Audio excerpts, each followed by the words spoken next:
We finally received the audit report about a week ago, and tonight, in Resolution 2024-79, the governing body is required by law to certify that we personally reviewed, at a minimum, the annual report of the audit, and specifically sections of the annual audit entitled Comments and Recommendations. While I will certify my review of these comments and questions, I believe I am obligated to share my opinions of this report with the public. In my opinion, Bradley Beach failed our 2022 audit miserably. The comments and recommendations section highlighted incredible financial incompetency by our administration. Our 2022 financial data was so poorly maintained that overarching audit finding 2022-001 stated, and I'm going to read this verbatim, internal control procedures were not in place for preventing or detecting and correcting misstatements of account balances recorded in the general ledger on a current and timely basis. General ledgers that are not completely and accurately maintained present a reasonable possibility that a material misstatement in financial statement balances will not be prevented or detected and corrected on a timely basis. This is one of the worst types of audit assessments that can be received. Think about the wording. A material misstatement is reasonably possible. That just should not be the case. And it goes on to say, and it will not be prevented or detected and corrected. There were 16 comments in all that we all have to review and attest and certify that we read. 8 of those comments, half of them, were repeats from last year. Half of those corrective action comments were left unaddressed for over a year. A quick summary of the remaining comments includes: trust accounts were not properly established with the state of New Jersey. Employment contracts must be reviewed. Those were both from prior year as well and carried forward. Monthly receipts and disbursements must be recorded in the general ledger. I mean, think about that. How does he know this? Must be recorded in the general ledger and reconciled to the bank account statement, suggesting that we're not doing that, at least not consistently. Proper authorizations were not obtained for over expenditures of appropriations in the current fund and the beach utility operating fund. Bank reconciliations, someone asked this question earlier, who's doing the bank reconciliations? Bank reconciliations were not completed and accurately reconciled to the general ledger. A borough officer's certification was not consistently made on goods and services received. Bradley Beach is not in compliance with a state statute that requires a responsible individual to authorize and supervise the activities of the payroll service provider.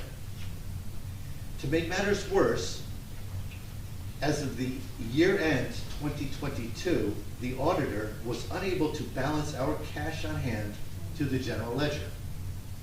Our actual cash was roughly $75,000 less than what our books reflected.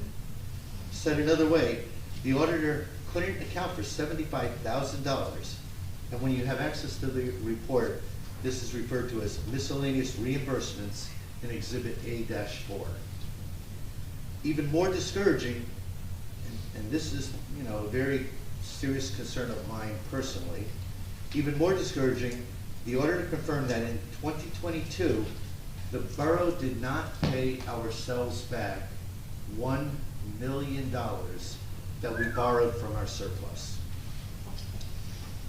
I did ask Mr. Cohen to pass out this exhibit because I'm going to make some quick references to it. But I went back 14 years, but 12 audit reports from back to 2010. And I'll just roughly talk everyone through this, but every year, as a matter of course, the borough borrows from our surplus, always with the intent to reimburse our surplus. In the summer of last year, so I'm talking June 2023, our mayor, our business administrator, and our CFO informed the council that $700,000 of this $1 million borrowing had been paid back to the borough. So the council was told that in the prior year, 2022, 700,000 of the million had been paid back. And I was upset about that, and I think other council members might have been as well.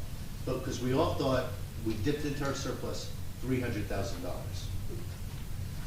How could the administration be so unaware of our 22 financial statement results 6 months after the 22 books should have been closed? And what I mean by that is they told us 6 months after the close of the year, 700,000 had been paid back. Now we're finding out 22,000 was paid back. Oh. Not 700,000. We did not pay back $1 million. Please note that the council relied upon these misstated amounts when negotiating with the mayor on the 2023 budget.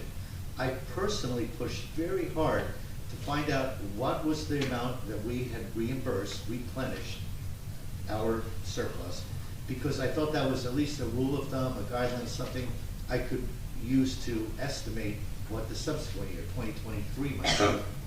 So because what happens is every year we make that decision to borrow again. Well, we borrowed again in 2023, $1.1 million. And if I had known at that point that in the year just passed, we had paid back none of it, I might have looked at that borrowing, and I would have looked at that borrowing very differently. So for those in attendance tonight, I did prepare this exhibit. I'm not going to spend a lot of time on it, but anyone who has it in hand, and for folks joining, joining by Zoom, I'm going to ask our clerk to include this in our minutes. But I went back to 2010, went to every single audit report, and pulled out exactly how much we borrowed each year and exactly how much we replenished. And in most years, out of 12 years that we looked at, 3 of them we did not get the full 100% replenished. In aggregate, on average, we replenished 134%. So even the 3 bad years were more than offset by the good years. As I said, we on average replenished 134%. The worst bad year we had, we replenished 77%. That was the worst of 3 bad years. 77%, 3/4 of the money we borrowed, we repaid. This year, we borrowed $988,000, we replenished 2%. So I cannot tell people, because I sit here and I know I'm this financial geek, and most people, your eyes roll back in your head when I start talking about anticipated surplus, but this was extremely disheartening. It should be for all of us. What a state of chaos and disarray our financial department was through the year 2022. That our auditor tells us we can't even reconcile bank accounts, and that we didn't even know that we could not replenish $1 million of our surplus. I don't know when the administration found out, but I found out about a week ago when this audit report was made available to me. So I will finish my comments on the audit. I will vote yes that I read those comments, but I just want to make sure the rest of the residents understand my concerns. Thank you.